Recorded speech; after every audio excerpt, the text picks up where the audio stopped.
que ya se está grabando, pues comenzamos. Ok, perfecto. Pues cualquier pregunta que tengan, por favor, ahora es el momento de poder hacerla. Sí, pastor, buenas tardes. Qué Hola, gusto Magali. escucharle. ¿Cómo está tu bebé? Está bien, gracias a Dios. Está Qué bien. bueno, me alegro mucho. Sí. Acerca del estudio de hoy, ¿qué es el salteador? Porque el ladrón es el que entra por las ovejas, ¿no? O sea, a matarlas, a robarlas. Y el salteador, esa es una de mis preguntas. Sí, sí. Es el falso pastor, el que se aparenta, el que quiere aparentar que viene a cuidar de las ovejas, cuando en realidad lo que viene es a estilmarla, ¿no? Ese es el ladrón, el enemigo que quiere apartarnos del verdadero pastor, ¿no? Ok, gracias. Y también, claro, por el estudio he entendido que cuando dice conocen su voz, no es literal, ¿no? Porque nosotros no hemos escuchado todavía la voz de Jesús, lo escucharemos en el cielo, conoceremos realmente como su voz, ¿no? O sea, es más que todo su voluntad, su dirección, es como conocerlo a él, ¿no? O sea, ¿sabes? Vi una publicación en Facebook en cierta ocasión donde alguien arrodillado oraba al Señor diciendo: Señor, quiero oír tu voz. Y se veía la mano de Dios ofreciéndole una Biblia. Y él decía: no, no, no, quiero oírla en voz alta, quiero oírla audiblemente. Y él dijo: lee la Biblia en voz alta. Es decir, Dios nos habla a través de su palabra. No necesitamos que Dios nos hable directamente desde el cielo. Él puede hacerlo en cualquier momento que quiera, ¿no? Y de hecho, a veces Dios nos habla a nivel personal de tal manera que impresiona nuestra alma, porque oímos la voz de Dios en nuestro corazón, es decir, la voz del Espíritu de Dios hablando a nuestro espíritu. Y tenemos claro que Dios nos habló y nos dijo lo que nos dijo. Pero generalmente Dios usa su palabra, la palabra escrita, para que a través de ella podamos conocerle.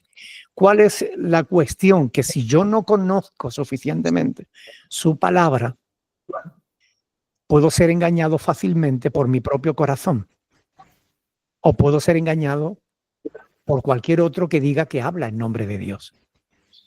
Por eso es tan importante conocer las Sagradas Escrituras, porque ella es la voz de Dios para nuestras vidas. Pastor, sí lo entendí muy claro, gracias. Y también con el versículo que compartió en Primera de Juan, capítulo 4, donde dice: todo espíritu que confiesa que Jesucristo ha venido en carne de Dios. Mi pregunta es respecto a la palabra todo, porque sabemos que hay muchas sectas que hablan de Jesucristo y que mencionan que ha venido en carne, ¿no? Pero yo digo, pues entonces serían realmente la iglesia y no lo son, ¿no? Entonces, todo puede ser a que, o se refiere a que Jesucristo en su, o sea, en su verdadera esencia, que Él es el Hijo de Dios, ¿no? Porque, por ejemplo, los testigos de Jehová hablan que Jesucristo ha venido en carne, ¿no? O sea, pero sabemos que no son de Dios, no es la sana doctrina. Entonces, esa es mi pregunta por la palabra todo, ¿no? Bueno, en realidad, la palabra todo, en ese versículo, en Primera de Juan capítulo 4, se refiere a los gnósticos, que estaban enseñando que, como ustedes saben que los gnósticos eran filósofos griegos que creían que todo lo físico era malo. ¿Puede quitar el micrófono mientras hablo? Porque si no hay retorno. Eso es. Gracias. Ellos pensaban, los filósofos griegos pensaban que todo lo físico era malo, que lo bueno era el intelecto, el espíritu, la mente, la sabiduría. Por eso ellos se embarcaban en buscar el conocimiento, la sabiduría, lo profundo. Y hasta el día de hoy hay grupos que se llaman Gnosis, ahí repartidos por todo el mundo, ¿no? Que cobran por darte o transmitirte un supuesto conocimiento arcaico, ¿no? Conocimiento que solo ellos tienen, claro, a cambio de dinero, ¿no? pero es falso, no es un conocimiento, son filosofías que ya han sido rebatidas antiguamente y que ellos siguen manteniendo, creyendo hoy. Una de esas filosofías decía que como Cristo era bueno, Cristo no podía haber venido en carne. Él tenía que ser un espíritu. ¿Okay? Entonces ellos negaban que Cristo había sido un hombre. Ellos decían, no, Cristo era un espíritu puro. Un espíritu puro no puede tener carne. Y esto era una enseñanza que se filtró en la iglesia del primer siglo. Y el apóstol Juan lo que está enseñando, lo que está es combatiendo esa falsa doctrina, ¿no? Todo aquel que no reconozca que Jesucristo ha venido en carne es del espíritu del anticristo, ¿no? Entonces, ese todo se refiere a esos, a los que enseñan ese tipo de doctrina, ¿no? No se está hablando, siempre que leemos un texto tenemos que tener en cuenta el contexto histórico, contexto gramatical, contexto teológico, y ahí concretamente se refería a los gnósticos, ¿ok? Ya, pastor, pero, o sea, mi duda también es porque termina diciendo todo espíritu que confiesa en Jesucristo venía en carne es de Dios. Entonces, sabemos que, por ejemplo, los pentecostales, en fin, muchas congregaciones, Entonces, o sea, esa es mi duda, es de Dios, entonces esas iglesias, o sea, está poniendo en contraste lo que son los gnósticos con los que creemos que Jesucristo ha venido en carne. Se está refiriendo a los que creemos que Jesucristo fue un verdadero hombre, verdadero Dios, pero también verdadero hombre. A eso es a lo que se está refiriendo. Juan está haciendo un contraste entre el gnosticismo y la fe cristiana. ¿Ok? ya. Ahora sí, muchas gracias. De nada. ¿Más preguntas? Ah, Rocío ha levantado la mano. Dios le bendiga, pastor. Igualmente, Rocío, Dios te bendiga. De antemano estamos agradecidas por su vida, por el tiempo que dedica a nosotros. Gloria a Dios. El grupo de los mal enseñados. Un placer. Gracias, pastor. Pastor, una consulta. Estos pastores, mal llamados pastores, algunos de ellos acá, muy en particular, usan el pasaje de Primera de Juan 2:19, donde dice, salieron de nosotros, pero no eran de nosotros, porque si hubiesen sido de nosotros, habrían permanecido con nosotros, pero salieron para que se manifestase que no todos son de nosotros. O sea, usan ese pasaje para los que nos fuimos de ese lugar. Otra pregunta, pastor. Le hago la otra pregunta, o la otra consulta que desde hace unos días me tenía intrigada. En Mateo 8:28 habla de 2 endemoniados gadarenos, pero en Lucas 8:26 habla de 1, y en Marcos 5:1 al 20 también habla de 1, pastor. ¿Podría explicarme eso, por favor? Muchas gracias. Muy bien. Comienzo con 1 de Juan, capítulo 2, versículo 19. Cuando Juan dice ahí, salieron de nosotros, pero no eran de nosotros, porque si hubieran sido de nosotros, habrían permanecido con nosotros. Pero salieron para que se manifestase que no todos son de nosotros. Repito, el contexto general de toda esa epístola tiene que ver con el gnosticismo. ¿Ok? Juan se está refiriendo al hecho histórico de la infiltración de los falsos maestros docetistas dentro de la iglesia. Esos que promovían el gnosticismo al negar al negar la encarnación de Cristo, ellos decían que Jesús no podía ser carne, que no podía ser hombre. ¿Ok? Entonces, pero al negar la encarnación, no solamente negaban la encarnación, sino la relación divina entre Dios y el Hijo, entre el Padre y el Hijo. Juan escribió diciendo, hijitos, ya es el último tiempo. Y según vosotros oísteis que el anticristo viene, así han surgido muchos anticristos. ¿Quién es el mentiroso sino el que niega que Jesús es el Cristo? Este es el anticristo, el que niega al Padre y al Hijo.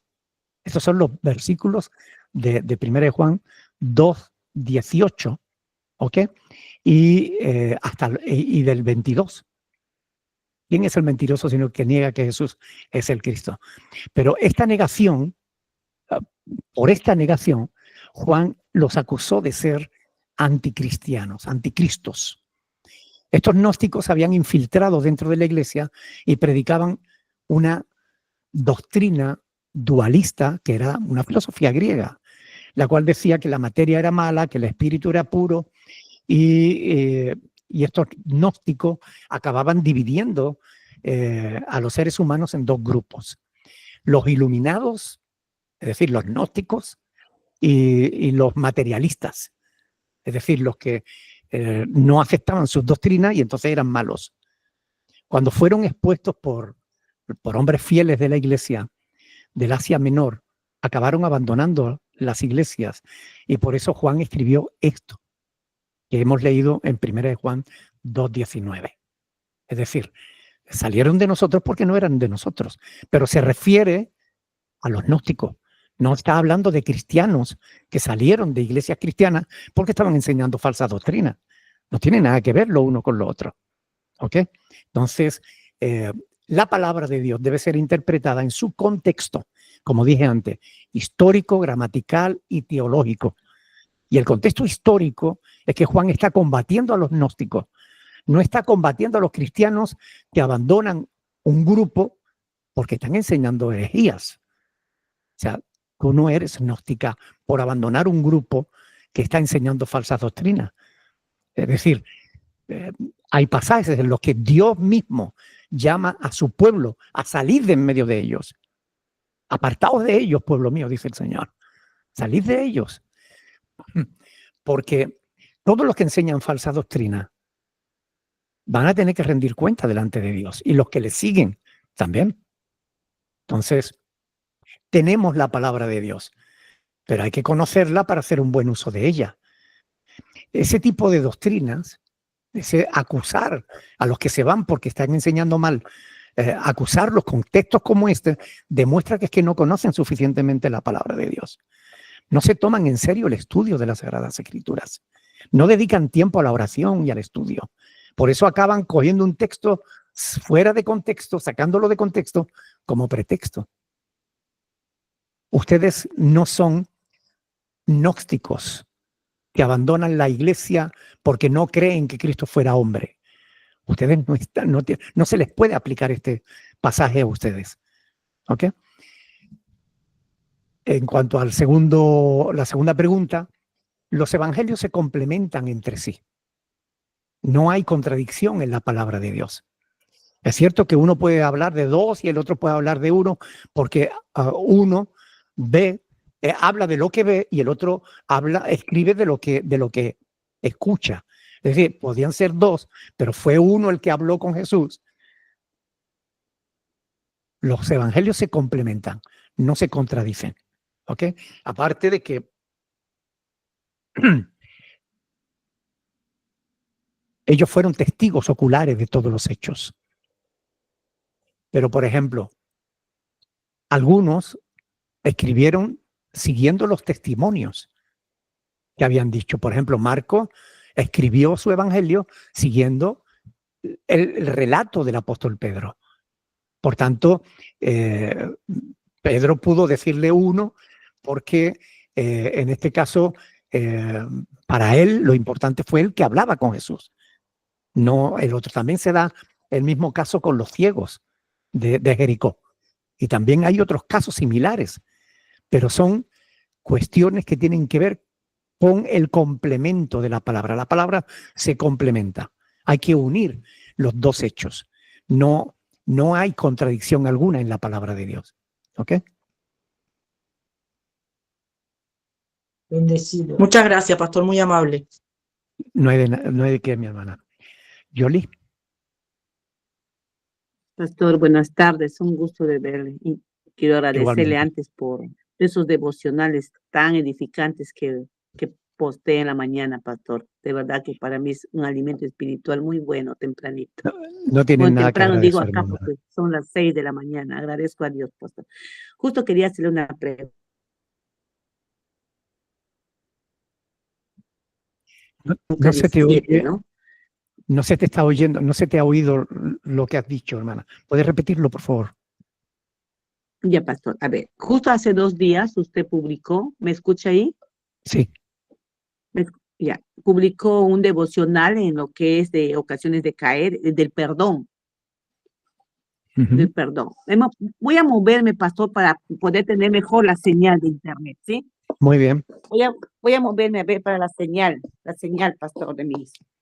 ¿Ahí me escucha, pastor? Sí, perfectamente. Ya, entonces, le decía que justo usted hablaba del devocional de ocasiones de caer del perdón hace 2 días, ¿no? Entonces, Ujú. yo me quedo así con una duda y una tristeza, pastor, porque este pasaje se refiere a los hermanos, a los que creemos en Cristo, ¿no? Si yo tengo que acercarme, pedirle perdón, otra hermana, si me ofende, tiene que acercarse a pedirme perdón, como dice la palabra. Pero en el caso de que sea, por ejemplo, una persona que no conoce a Dios, luego deja pasar el tiempo, uno, pastor, como ser humano, se queda con un dolor en el corazón, con cierto resentimiento, que no debería ser porque es pecado, ¿no? Pero nunca te pide perdón y luego pasan los días, un mes, un año, y luego te habla normal. Yo pido perdón a Dios y le digo, Señor, ayúdame a perdonarle, ¿no? Pero pasa el tiempo y Dios cura ese sentimiento y nunca me ha pedido perdón y luego vuelve a la vida normal. ¿Qué se hace en ese caso, pastor? Yo sé que es pecado que yo tenga un dolor en el alma por eso, ¿no? Porque se vuelve a repetir el mismo patrón siempre. Es normal que yo siga perdonando, le pido perdón a Dios, ayúdame a perdonarle, Señor. No te conoce, por eso actúa así. Si te conociera, no actuara así. Digo yo con ese dolor en mi corazón, ¿no? Pero es normal, pastor, que yo 1000 veces, toda una vida, me iré de este mundo y seguiré perdonándole, aunque él no me pida perdón, o aunque esa persona, esa señora no me pida perdón. ¿Es así, pastor? Porque este versículo No. yo lo entiendo. Está hablando a la iglesia, ¿verdad? Porque dice decir tu hermano. Bueno, si tú sientes resentimientos es porque de alguna manera esa persona te hizo daño. Sea tu hermano o no, tienes que ir a esa persona y tienes que decirle, oye, me hiciste daño o me haces daño cada vez que haces esto. Se aplica a todo el mundo, no solamente a los hermanos, fundamentalmente a los hermanos, pero es aplicable a todo el mundo. Si, o haces una de dos, o la enfrentas y le dices que te hace daño, o le dejas el asunto en manos de Dios y olvidas el resentimiento. Pero no puedes estar viviendo de esa manera. Yo, en tu caso, iría a esa persona y le diría, mira, tú me hiciste esto y esto no está bien. Y tú no le das importancia, pero para mí sí que la tiene. Y quiero que te arrepientas de esto, porque si no, un día vas a tener que rendir cuenta delante de Dios. Yo le diría así. Ahora que se arrepiente, que no se arrepiente, a mí me da igual. Yo ya he hecho lo que tenía que hacer. Después dejo el asunto en manos de Dios.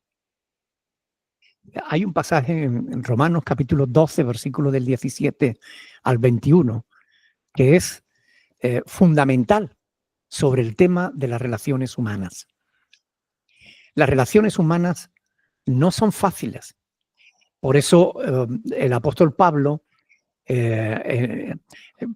por inspiración divina, porque realmente Dios es así, él nos dice, no paguéis, fíjese, Romanos 12, versículo 17, no paguéis a nadie mal por mal. ¿Ok? O sea, si alguien nos trata mal, nosotros no tenemos que responderle con mal. No paguéis a nadie mal por mal. Procurad lo bueno delante de todos los hombres, es decir, de los que nos caen bien y de los que no nos caen bien. Si es posible, y yo subrayaría esto, si es posible, porque a veces no es posible, pero si es posible, en cuanto dependa de vosotros, estar en paz con todos los hombres. ¿Ok? A veces no es posible estar en paz con todo el mundo porque no porque yo no quiera, sino porque no quiere el otro. Y si el otro no quiere, pues yo no puedo hacer más. ¿Ok? Lo que puedo hacer es lo que dice a continuación.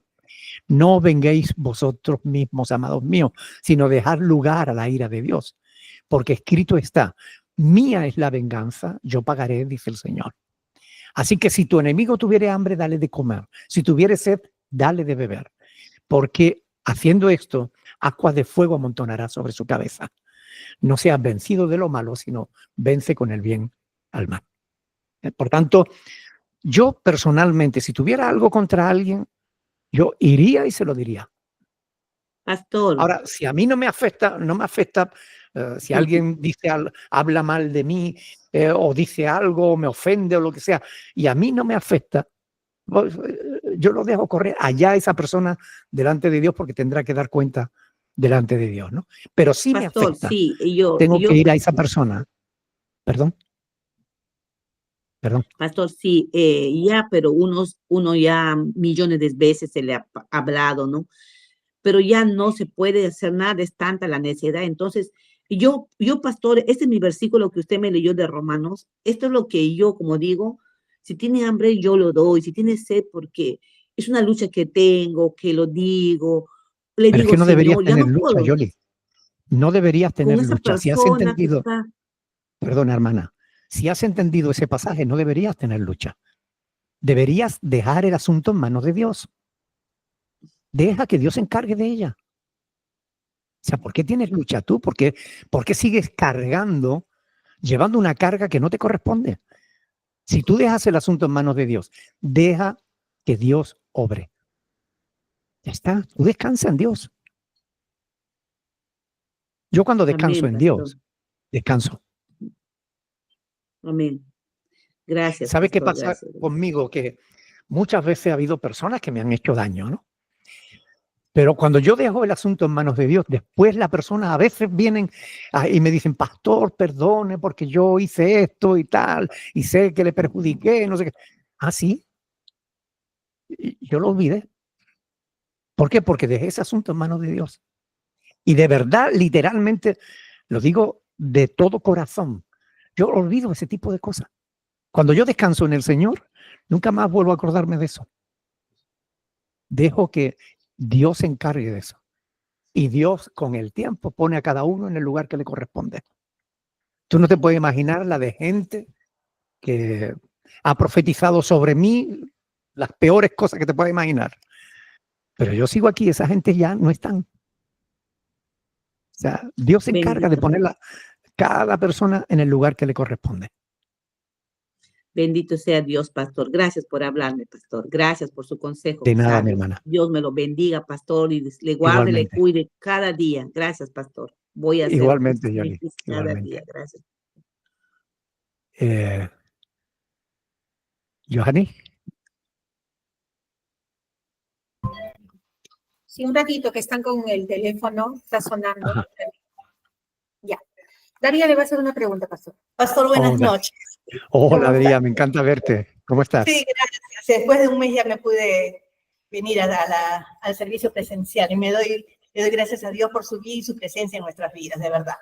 Bueno, gloria a Dios. Mi pregunta tiene que ver con la segunda pregunta que hizo Rocío y la tengo ya más guardadita. Es referente a Lucas 9, 49, 50, cuando Juan le dice al Señor que estaban echando demonios, que habían otros echando demonios y no todos los apóstoles podían echar demonios. Entonces es algo que no se le da a todo el mundo. Actualmente hay posesiones demoníacas y quiénes estarían llamadas a expulsar esos demonios. Esa es mi pregunta. ¿O qué características, qué condiciones tiene que tener? Que ya me las imagino, pero para escucharlas. Bueno, la palabra posesión forma parte de la teología católico-romana. La Biblia no habla de posesiones. La Biblia habla de endemoniados. ¿Ok? Fíjate tú que el endemoniado gadareno tenía más de 2000 demonios, o sea, tenía una legión de demonios. Sin embargo, no pudieron evitar que se arrodillara a los pies de Jesús. Por tanto, hablar de posesión es hablar de que la persona no tiene opciones, de que la persona no tiene posibilidad de librarse. Y bueno, yo soy de la opinión de los que piensan que cuando el ser humano clama, Dios responde. Entonces, no importa lo sumido que esté en la podredumbre, no importa cuántos demonios pueda tener en su vida, si esa persona de verdad hay un rayo de luz que le haga arrepentirse de sus pecados, yo creo que el Señor lo perdona, ¿no? Y lo libra de todos esos demonios. Ahora, ¿qué características? No todo el mundo está preparado para la guerra espiritual, ¿verdad? Es un error ese movimiento pentecostal y neopentecostal que habla de guerra espiritual, de reconquista tu ciudad, de gana la batalla de tu mente y no sé qué, y pelea por tu gigante, contra tu gigante, etcétera. Todo ese tipo de movimiento olvida que no todo el mundo está preparado para la batalla espiritual. En primer lugar, porque no todo el mundo lo necesita. La palabra de Dios nos dice claramente que Cristo venció los poderes de las tinieblas en la cruz del Calvario. ¿Okay? Y allí los derrotó, exhibiendo públicamente su victoria en la cruz. Significa que con Cristo tenemos victoria sobre todas las fuerzas del mal. Pero es cierto que a veces nos vemos enfrentados en choques de poder. Por un lado, demonios o personas endemoniadas que tratan de hacernos daño de alguna manera. ¿Qué hacer en esos casos? Primero, si no tienes una vida de total sometimiento a Dios, mejor busca ayuda. Porque la clave para la victoria en la guerra espiritual es el sometimiento a Dios. Yo tuve un problema en la familia, en mi familia, hace años. Hubo un intento del enemigo de destruir mi familia. Y en aquel tiempo leí algo así como entre 200 o 300 libros sobre guerra espiritual, solamente sobre ese tema. La mayoría basura. Lo digo literalmente. Hablo de libros cristianos. Por eso digo que el lugar más peligroso para un cristiano es una librería cristiana. Porque hay tanta basura en las librerías cristianas, tantos libros llenos de falsas doctrinas y herejías, que es muy peligroso, la verdad.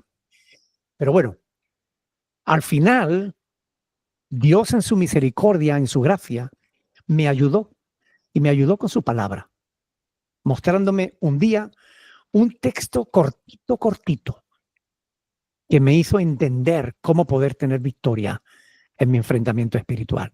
Santiago capítulo 4, versículo 7. Someteos pues a Dios, resistid al diablo y huirá de vosotros. Si cualquier persona tiene un ataque diabólico, si cualquier persona cree que está siendo oprimido de alguna manera por demonios, lo que tiene que hacer es arrepentirse de sus pecados, someterse a Dios, resistir las tentaciones. Y al diablo no le quedará otra que huir. Porque es palabra de Dios y la palabra de Dios siempre se cumple. Desde esa perspectiva, todo el mundo puede hacer guerra espiritual. Pero yo no aconsejo que ningún cristiano se meta a echar fuera demonios si no está preparado para ello. Porque tiene que tener una vida de santidad. Y si no la tiene, puede salir como aquellos 7 hijos de un tal Esceva, del que nos habla Lucas en el libro de Hechos de los Apóstoles, que se pusieron a hacer exorcismos y que salieron desnudos y heridos y que se pierden la vida con ello. Por tanto, la guerra espiritual, Cristo la ganó para nosotros, nos dio la victoria. Y la victoria se mantiene viviendo en sometimiento a Dios y resistiendo la tentación. Si a más de eso, mejor busquemos ayuda con alguien que de verdad esté preparado para que no acabemos mal. Puedo comentarles un testimonio real, como la vida misma, de un hermano que no creía en la guerra espiritual, que no creía en los demonios. Pastor, pero no creía que hubiera una lucha espiritual. No creía. Él decía, no, Cristo venció, por tanto yo me olvido del tema ese. Y se fue de misionero a África. A los pocos meses regresó absolutamente catatónico. Se había quedado en una sillita de rueda, cayéndosele la baba, sin poder hablar, ni reaccionar, ni nada. Tenía 40 años, 40 y tantos años de edad. Y a los 2 años o 3 murió. Se metió en una batalla espiritual sin estar preparado para ello. Creyó que no tenía que prepararse, que no era importante prepararse. Pero si tú te vas a meter en el terreno del enemigo, a arrebatarle almas, más te vale prepararte. Desgraciadamente, ese pobre hombre dejó una familia, dejó los hijos, lo dejó todo por su necedad. El mundo espiritual es muy peligroso. Dios no quiere que tengamos contacto con los demonios. Dios quiere que tengamos contacto con su Espíritu Santo. Y eso es algo que tenemos que tener claro. El único espíritu con el que se nos permite tener relación es con el Espíritu de Dios. Cualquier otro contacto con otros espíritus es peligroso. La gente que se matan, que se meten a tener relación con los ángeles, no saben que están hablando con demonios que les engañan. Es decir, seamos prudentes porque el terreno de la guerra espiritual es peligroso, literalmente hablando peligroso. Ahora, si creemos en el Señor y en su victoria en la cruz, si vivimos sometidos a Dios y resistiendo la tentación, no tenemos nada que temer. ¿Ok? Porque el diablo no tendrá por dónde cogernos. El único asidero que el enemigo tiene para poder hacernos daño es por el pecado. Y si vivimos en sujeción a Dios y resistimos la tentación, y si alguna vez caemos, confesarlo, reconocerlo, confesarlo, pedir perdón. ¿Ok? Para que el diablo no tenga nunca nada por donde pillarnos. Amén. Muchas gracias, pastor. Sí, está recontra claro, más claro que nunca. Gracias. De nada, Daría. ¿Alguna Pastor, otra pregunta? sí, yo tengo 2 preguntitas, pastor. Muy Uno bien. es algo parecido a lo que acaba de hablar, es relacionado con este tema del mundo espiritual. Hace poco conversé con una señora y ella manifestó de que antes hacía meditación, meditaba tanto que ella dice que sentía literal que el espíritu se le iba del cuerpo. Yo quiero preguntarle si eso es cierto o no, porque de verdad como no conozco este tema así a profundidad, me pareció, pero ella lo vivió así. Y otra de que su hijita falleció en un accidente y después ella vino aquí a Perú, porque fue a Estados Unidos, fue a ver a su hermano que estaba mal en cama, y su hermano le manifestó de que la hijita supuestamente, no sabiendo que su sobrina había fallecido, que había venido varias veces a verlo, ¿no? Hacía poquito, después de su muerte, o sea, sacando línea la mamá, ¿no? Que posterior a la muerte de su hijita, su hermano le dijo de que su sobrina había ido a visitarlo. Aquí ha estado Susanita, por ejemplo, le decía. Y digo, pastor, ¿eso podría ser posible? ¿En qué medida? Por favor, si que nos pudiera ayudar, porque no sabía qué responder. Bueno, 2 cosas. La primera, meditar y salir del cuerpo es una filosofía hindú que se le llaman viajes astrales. ¿Ok? Está basada en una mentira, lógicamente. El espíritu, si el espíritu de ella saliera de su cuerpo, moriría. ¿Ok? Es lo que dice la palabra de Dios. Dice, salió su espíritu y murió. Por tanto, una vez que se separa el espíritu del cuerpo, el cuerpo muere. No es cierto que haya eso. Lo que pasa es que acaban creyéndose que pueden hacerlo, porque es toda una filosofía, hay todo un manual para la meditación y las personas que practican yoga deberían tener cuidado con eso, porque el yoga forma parte de esa filosofía. ¿Ok? Entonces te llevan a querer relajarte con ejercicios respiratorios, con posturas concretas, para que tú vacíes tu mente. Nunca, nunca, nunca permitan eso. Si tú renuncias a controlar tus pensamientos, alguien lo hará. Y generalmente suele ser un demonio. Por tanto, es fácil que si tú te involucras en ese tipo de meditaciones, pensando que tú puedes trasladarte de un sitio a otro, ¿ok? Que tú puedes estar ahora mismo en París y pasear por la calle, porque tú puedes vivir. Claro, la imaginación humana tiene un poder inmenso, ¿ok? Pero es imaginación, no es real. Entonces, las personas son autoengañadas o engañadas por otras personas para creer que pueden hacer viajes astrales.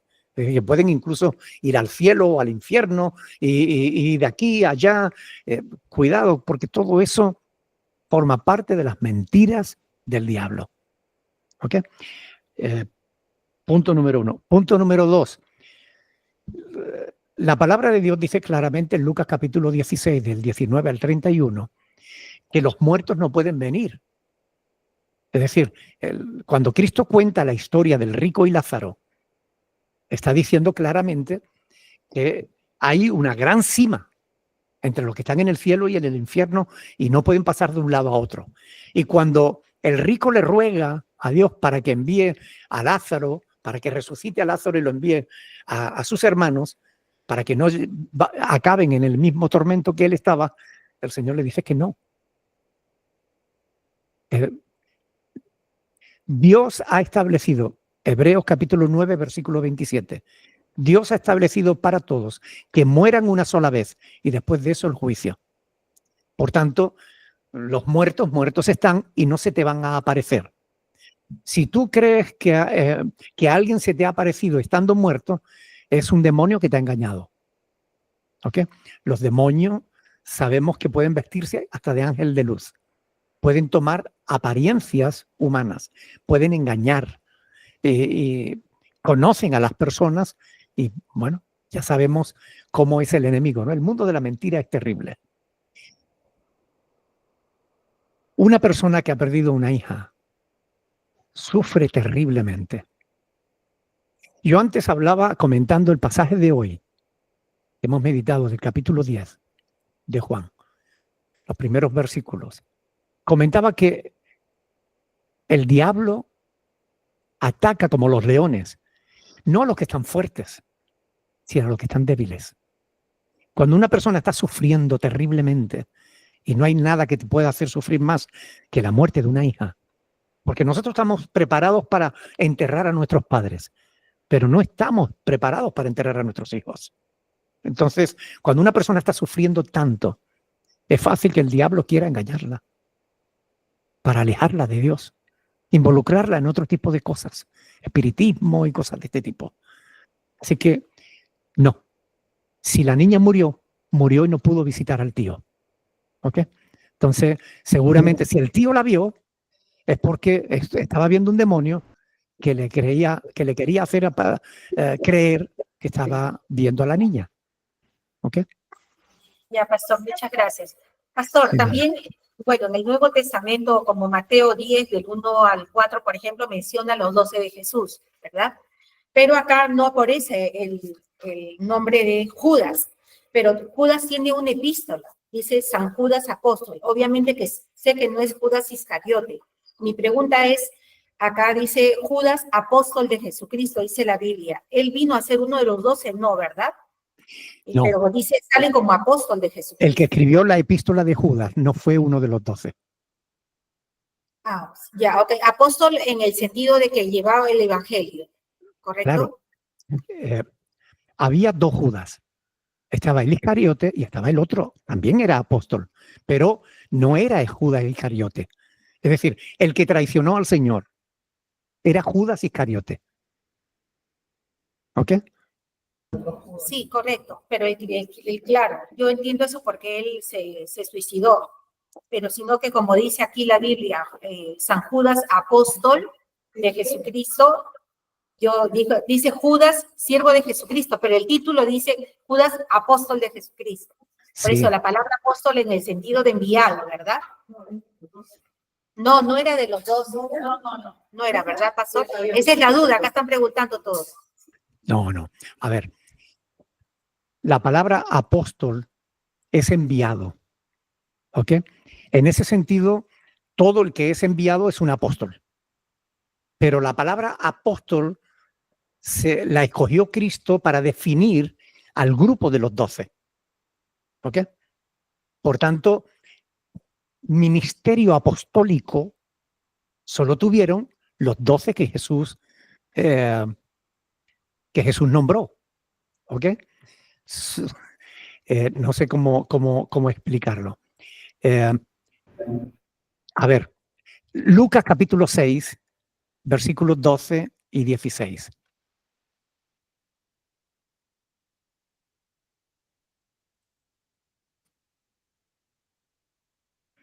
En aquellos días, Lucas capítulo 6, versículos 12. En aquellos días, él fue al monte a orar y pasó la noche orando a Dios. Y cuando era de día, llamó a sus discípulos y escogió a 12 de ellos, a los cuales también llamó apóstoles. A Simón, a quien también llamó Pedro, a Andrés su hermano, Jacobo, Juan, Felipe, Bartolomé, Mateo, Tomás, Jacobo, hijo de Alfeo, Simón, llamado Celote, Judas, hermano de Jacobo, y Judas Iscariote, que llegó a ser el traidor. ¿Ok? Por tanto, había 2 Judas. Que también es llamado, en este caso, Simón el Cananita, en Mateo. ¿Ok? Ya, pastor, acá está la diferencia, pues. Este Simón el Cananitas es el Judas que escribió la epístola, ¿correcto? No, era Iscariote. Era Judas Tadeo y Judas Iscariote. No, Judas Tadeo no. El hermano de Jacobo. Cuando dice Judas, hermano de Jacobo, está hablando de,